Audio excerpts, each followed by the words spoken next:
Nəfəs texnikası edəndə hər zaman yanınızda qaynar suyunuzun olmağını məsləhət edirəm, çünki boğazda qıcıqlanma yarana bilər. Bizim həyatımız 3 təməl orqanımızın mərkəzində idarə olunur. Bu, beyin, ürək və də bağırsaqlar. Deməli, biz həyatda yaşadığımız hadisələri beyin ilə dərk edirik, ürəyə göndəririk və də ürək onu öz beynindən keçirir. Yəni, onun üçün orada hansı hissiyat yaratdığını qərarlaşdırır və də bunu bağırsaqlara göndərir, həzm prosesi baş verir.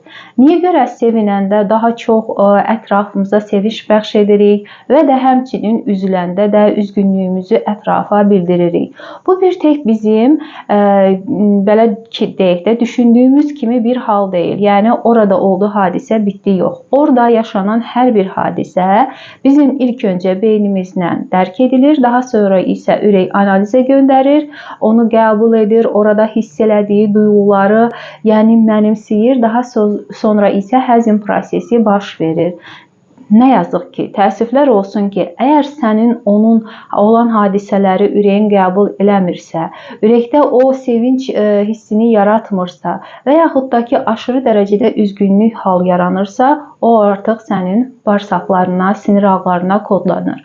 Və də burada artıq duyğular, həzm prosesi, şişkinlik, köp, ondan sonra yeri gəlir yuxu pozğunluğu, yeri gəlir hər cürlü, yəni nevroloji problemlərin təməli bu bizim 3 təməl orqanımızla bağlıdır. Ona görə də nəfəs texnikası bizə nə edir? Nəfəs texnikası bizlərdə parasimpatik ağımızı sakitləşdirir.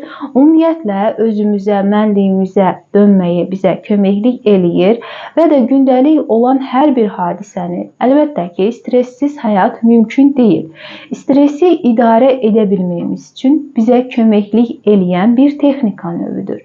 Baxın, mən sizlərə TikTok platformasında orada ümumiyyətlə anlatıram ki, nəfəs alıb vermə bizim panik ataq xəstəliyimizi şəfalandıra bilər, müxtəlif cür nevroloji problemləri aradan qaldıra bilər. Amma bax ki, orada geniş bir şəkildə aydınlata bilmirəm. Burada önəmli olan nəfəs vermə texnikasıdır. Nəfəsi tamamilə boşalda bilmə. Bu isə sanki baxın, indi yəqin o bir hissəyə keçəcəm. Mütləq şəkildə izləyin, çünki burada bitir. Tamamilə orada nəfəsi necə burnumuzdan alırıq, necə burnumuzdan nəfəsimizi boşaldırıq, onu sizlərə izah eləyəcəm.